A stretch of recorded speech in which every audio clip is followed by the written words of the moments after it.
Morning, Justin. Hi, So let's have a recap of yesterday's happening. Yesterday was the last day of NATO summit. What do you think about it? Do you think it was successful? Hello, listeners. If you haven't subscribed yet, now is the time. Subscribe to Middle East Unfiltered and join us for more unfiltered takes on the Middle East. Like the video if you want more honest content, and comment below what topic should we cover next. well, I think NATO will regard it as successful because they basically spoke about manufacturing capacities across Europe, and they pushed NATO Europe to basically commit to 5% GDP. And there were certain restrictions that were lifted off of Turkey, namely the Castor sanctions, or at least this is coming down the pipeline. So overall, I think that NATO will sell it as a successful meeting, but we still have to see what the future holds as far as NATO is concerned, because I still personally believe that NATO is a paper tiger. Mm-hmm. Yeah, I agree. Now, something else happened yesterday between Iran and Trump in the U.S. Did you see that? That Trump was saying finally that he changed his mind. He said like the Iranians are cuckoo in a way, and And when he was asked why he changed his mind, he said that he learned to know them. Finally.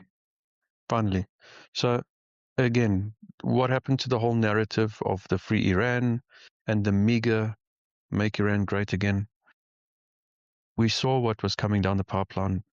We saw that after the 12-day war, that there was significant damage done to Iran and nothing happened. We saw that during the most recent kinetic action where they killed like 4 layers of the Iranian leadership, and people said that no, there will be a regime change. There was no regime change. Nothing happened. And we're going through this MOU now and find out that the MOU was worth nothing. It was a blank paper. And now Trump turns around and says that Iran is not a trustworthy or reputable partner, and basically that they trash. He said it himself. He called them scum.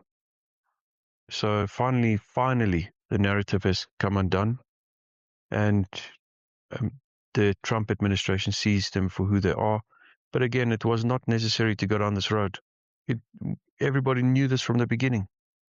I'm shocked that the American administration believed that they could negotiate with him. But again, now what are they going to do?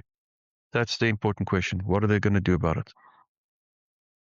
Well, towards this morning, our morning, um, uh, the U.S. military attacked 2 bridges of a railway in the north of Iran. My guess regarding this Trump changing his mind, remember that we spoke about it before, and I said 50% that he's clueless, and 50% that he's actually practicing taqiyya um, with the people or against the people that actually practice taqiyya. My guess, when he saw the people on the bridge, if you remember, the Iranians on the bridge, he understood that the people themselves, the citizens in Iran, they want the regime, they like the regime, they love the regime. And this, if you think about it, caused everything to fall into place with this MOU. That's the way that I see it. So, listen, it doesn't matter what he did or what he didn't. As long as now I see smart things coming out of his mouth instead of saying, oh, they're good people or they're wonderful people. No, they're scumbags. And that makes you think Totally. about the Iranians living in the diaspora with a free Iran stupidity. They're all psyops. Well, we know that they're stupidity. It's stupidity that anyone believed them in the first place. But as far as what happens now, if they strike Iran and Iran is going to strike back, and we're going to escalate, that's the only natural path for this to go, is basically escalation. And the issue with that is that during this NATO summit, going back to the NATO summit, was there behind behind closed doors, was there discussions about how NATO is going to need to be involved in order to deal with the Iranian issue? Because again, America can't on its own. It cannot keep Iran curbed. They may strike Iran. I know Trump was mentioning that they're going to go after power plants and they're going to go after desalination plants. But again, while that's good and it must happen, it's not going to bring Iran down to its knees. It needs a massive, massive campaign in order to do that. The only And thing that will, bring Iran to its knees. Sorry to say, I know it's about everybody Strait of Hormuz, when the oil coming in or coming out. Oil. This is how you bring them back to the Stone Age. That's the key word here. so power plants and oil, because Yep. with power Yep, because you this can't. is Yeah. their tap, if you want to call it this way. This is how they make their money. Well, this will damage the alliance that's working against the West, because everything with that alliance works around oil. Hmm. So you are correct. Yeah. Yeah, and if you And again, think about it, this Pahlavi, which I've got a lot to say about this guy, but not here, not on this short podcast. If you remember, he asked Trump not to touch the oil because the oil belongs to the citizens of Iran. Well, those citizens actually chose IRGC. They chose extreme. They chose Islam. Mind you, there was Islam way before IRGC in 1979 when the revolution happened. There was Islam before in Iran. Iran is a Muslim country. So I don't care if people say, oh, this is Sunni or Shiite or whatever. A Muslim is a Muslim is a Muslim. It's just different kind of a Muslim. Like we have they ultimately have different the kinds of same Jewish people, goal. different kinds of Christian people.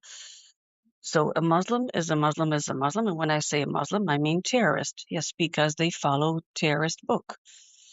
So this joker telling Trump, asking Trump not to touch the oil, that was the beginning of the problem. He should have touched the oil, bomb every bit of the oil there, and then you'll see, what's going to happen to this regime and to Iran itself. That's the way I see it, because I come from the Middle East. We know what it's all about. Here in the Middle East, there is no gray. They cannot be gray. It's either black or white. And this is why the West is falling. It's in the grays. No, they're good Muslims. They're nice Muslims. But think again. Justin, I want to thank you. Need to start my day. Listeners, if you like this, share, like, subscribe. It's very important to subscribe so you get noticed. You get notified when there are new podcast or shorts coming up. And while you're at it, check our shorts, because we've been doing, Justin and I, shorts, very educational one. Why the Middle East matters, why Israel matters, Strait of Hormuz, and there's a lot to come. Thank you, Justin. Thank you,